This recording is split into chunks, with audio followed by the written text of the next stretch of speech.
Olá, queridos alunos, olá, internautas. Na última aula, vocês falaram com o professor Gui a respeito do Locke, do pensamento inglês no século XVII. Nessa aula, nós vamos contextualizar o iluminismo, traçar uma visão geral das características mais gerais do que foi o iluminismo. O iluminismo, sabemos, é um pensamento que perpassa sobretudo a Europa no século XVIII e tem uma influência central na história da humanidade. Então, nessa aula, nós faremos uma visão geral do iluminismo para que na próxima aula você possa compreender, contextualizar bem o pensamento do Rousseau, que é um filósofo que nos interessa mais especificamente. Então, primeiramente, vamos ver algumas definições, duas definições, as duas grandes definições do que é o iluminismo. Vamos lá. As duas definições que nós temos são as definições marxista e kantiana, que é uma visão materialista, marxista, e uma visão idealista, que é a visão kantiana. São as duas grandes definições sobre o que é o iluminismo.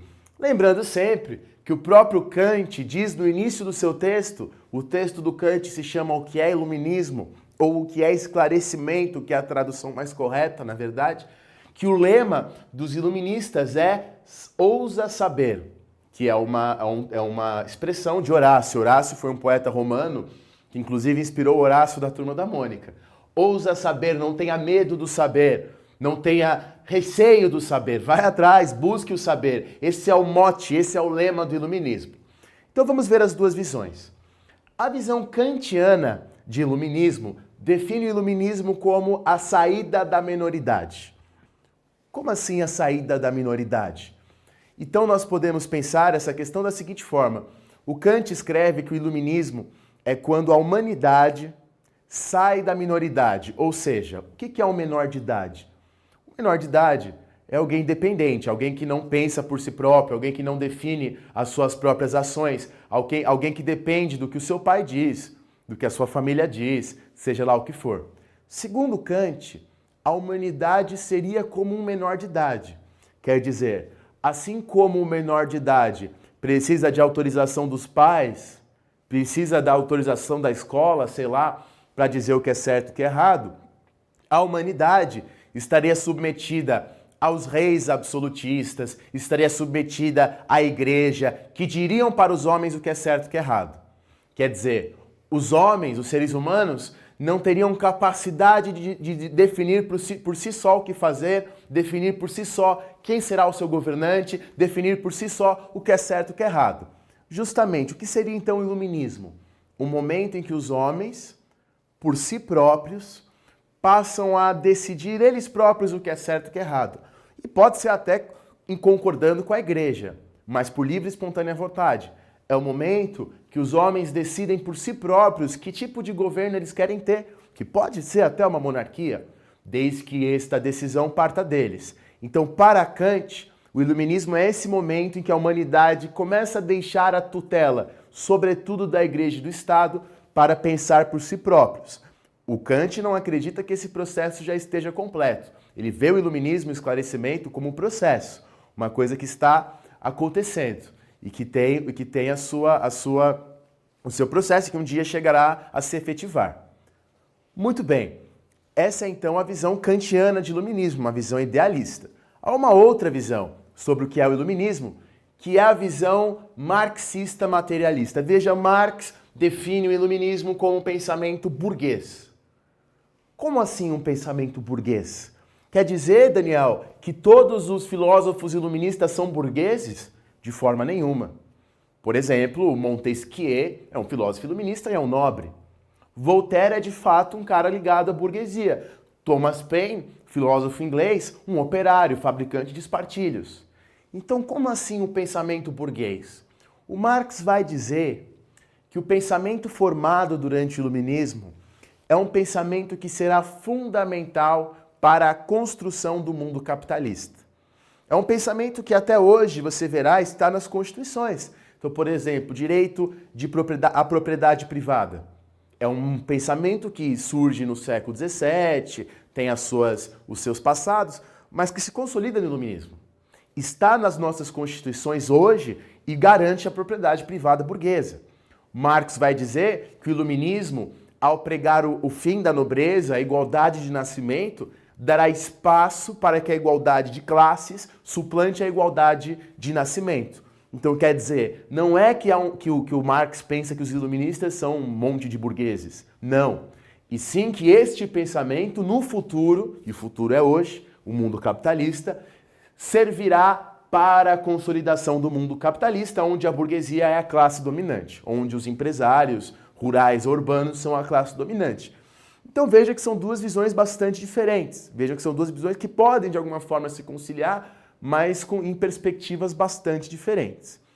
Visto essas definições do que seja o iluminismo, vamos ver algumas de suas características, remetendo a alguns filósofos iluministas. Vejamos. Primeiramente, os iluministas vão se dizer defensores da razão. Se hoje eu falar no século XXI em defender a razão, para nós hoje razão parece uma palavra um tanto quanto abstrata, um tanto quanto confusa. No século XVIII, quando o iluminismo estava no auge, esta palavra razão parecia uma coisa bastante absoluta, quer dizer, razão tem a ver com dúvida, razão tem a ver com pensar. Se você pensa racionalmente, você está se questionando e antes de chegar a alguma conclusão, você se questionou. Lembrando que a dúvida metódica, vocês viram em outras aulas, é uma ideia que vem do Descartes, que vocês já estudaram em aulas anteriores. Então veja só, os iluministas são defensores da razão. Não aceito nada, não aceito nenhuma ideia antes que esta ideia passe pelo tribunal da razão. A razão é como um tribunal na sua mente. E tudo que você quer aceitar, antes você submete à razão. Dizem os iluministas, o maior inimigo da razão não é a dúvida, muito pelo contrário. A dúvida nos leva à verdade. O inimigo da razão é o dogma, quer dizer, é a verdade absoluta, é a verdade inquestionável. Tudo deve ser questionado, inclusive eles vão questionar a religião, como veremos mais adiante. Então, defensores da razão, tudo submetido ao tribunal da razão. Só para vocês terem um exemplo, há um livro muito famoso de um filósofo inglês chamado Thomas Paine. O livro se chama A Idade da Razão. E nesse livro, o Paine diz que, por exemplo, ele não aceita a ideia de que Jesus Cristo teria caminhado sobre as águas, pois ele não concebe isso racionalmente nos dias de hoje. Diz o Thomas Paine. Se alguém nos dissesse que caminhou sobre as águas hoje, nós não acreditaríamos. Então, por que nós acreditamos que isso aconteceu 2000 anos atrás?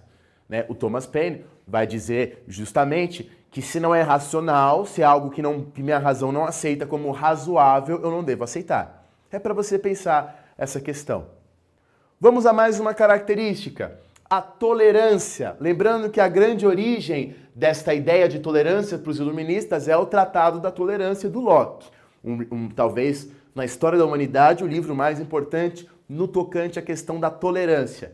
E aí vem a frase que todos conhecem, do Voltaire, que ele teria dito para um padre: posso não concordar com uma só palavra do que você diz, mas defenderei até a morte o seu direito de dizê-la.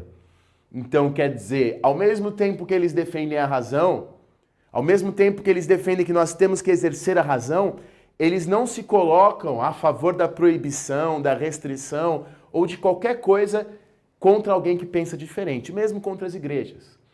A favor do livre pensamento de cada um. Claro que eles têm a sua própria concepção do que é a verdade. Entretanto, eles não são a favor da repressão de outras verdades.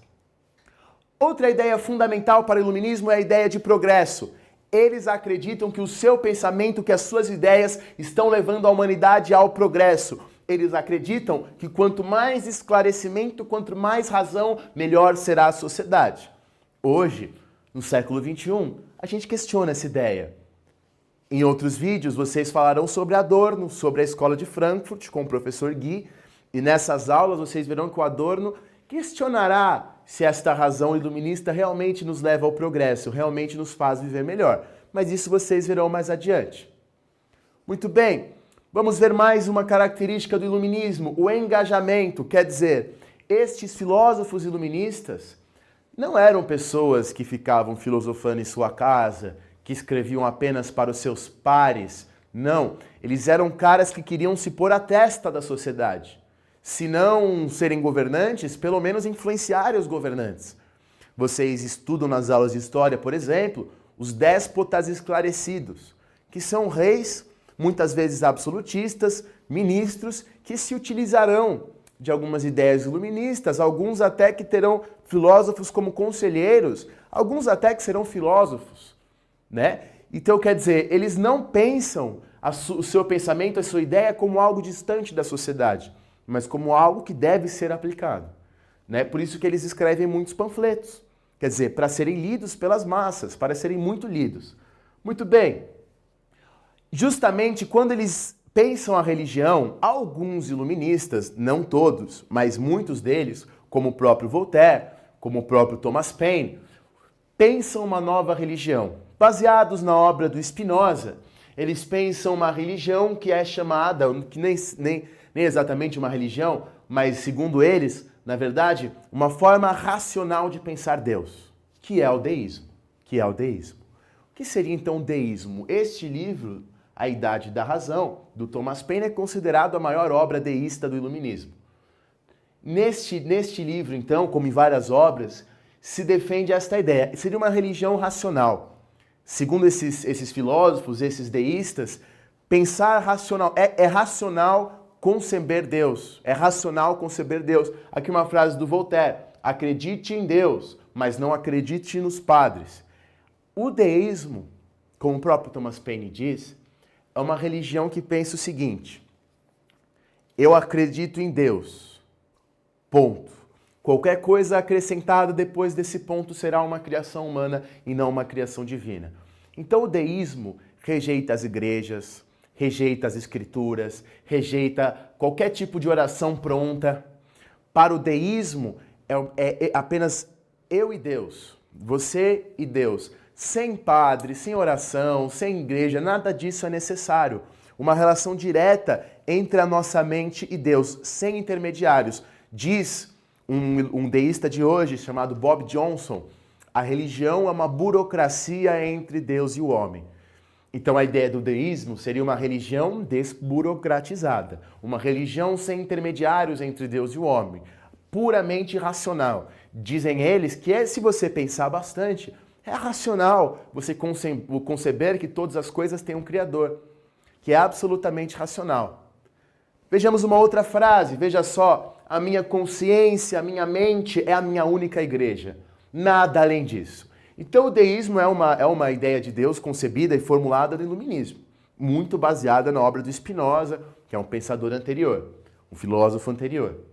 Os iluministas, poucos deles, apenas no final do século XVIII, você terá iluministas pensando em igualdade social. E aí Rousseau entra nesse contexto. Mas na maior parte do iluminismo, eles pensavam apenas em igualdade jurídica, ou seja, igualdade de nascimento, o que no século XVIII significa criticar os privilégios, criticar a nobreza. Lembrando que a nobreza nasce privilegiada, que a nobreza nasce sem pagar impostos, com direitos legais e tudo mais. Eles pensam então numa igualdade de nascimento, numa igualdade jurídica, que horas? Hoje é a base de todas as constituições liberais do mundo.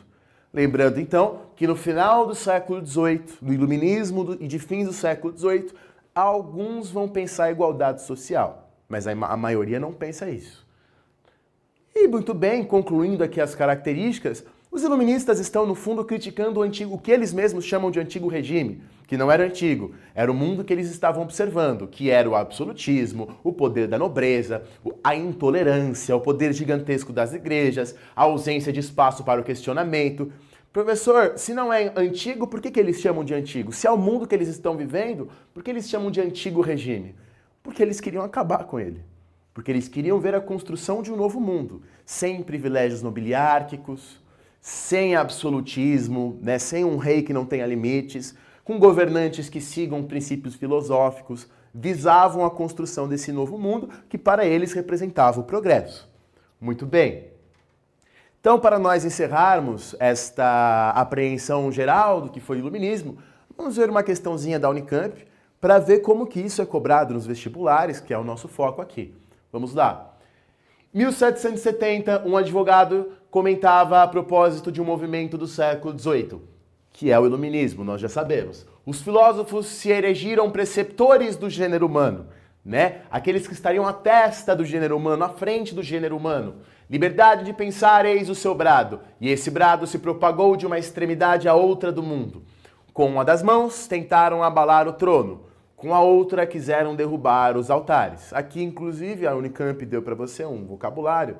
Erigir significa instituir, considerar. Preceptores são os mestres, os mentores. Alternativa A, identifique o movimento referido no texto. Ora, claramente ele está falando do iluminismo. Na B, a partir do texto, a B é muito interessante, uma análise de documentos. A partir do texto, que características do iluminismo podemos pensar? Está simples. Então aqui, ó, os filósofos se erigiram preceptores do gênero humano. Então a ideia de engajamento que nós falamos. Eles não queriam apenas construir grandes livros filosóficos. Eles queriam que esses livros fossem divulgados. Eles queriam mudar o mundo e trazer o progresso. Por isso muitos iluministas escrevem livros pequenos. Se você lê o Cândido, do Voltaire, é um livro gostoso de ler, que você lê rapidamente sem grandes dificuldades. Liberdade de pensar, temos aqui mais uma característica, né? O livre pensamento, a tolerância. Com uma das mãos tentaram abalar o trono, crítica ao absolutismo, crítica ao antigo regime, crítica ao poder irrefreado dos reis. Com a outra, quiseram derrubar os altares, crítica aqui ao poder desmesurado da igreja. Né? No caso da França, a crítica é focada à Igreja Católica, que o Voltaire chamava de infame. Voltaire terminava algumas cartas dele escrevendo assim: esmagai a infame Igreja Católica, né? Contra a intolerância que ele viu na sua época. Então aqui você identifica facilmente várias características desse pensamento. Muito bem. Então, então vamos agora rememorar um pouco do que nós falamos e fazer uma síntese do que foi dito nessa aula. Muito bem, então nessa aula nós falamos de duas definições do iluminismo, da definição marxista e kantiana, para que você pense e pense qual que você considera mais adequada. Vimos também nessa aula algumas características do iluminismo, então a razão, a ideia de progresso, a ideia de engajamento, a ideia de tolerância, o deísmo e a crítica ao antigo regime como um todo. E a partir disso, o iluminismo está contextualizado para você, para que na próxima aula você possa compreender bem Rousseau. Lembrando que Rousseau é um iluminista um pouco diferente dos outros. Alguns dizem que Rousseau já é um precursor do que é depois o romantismo. Muito obrigado.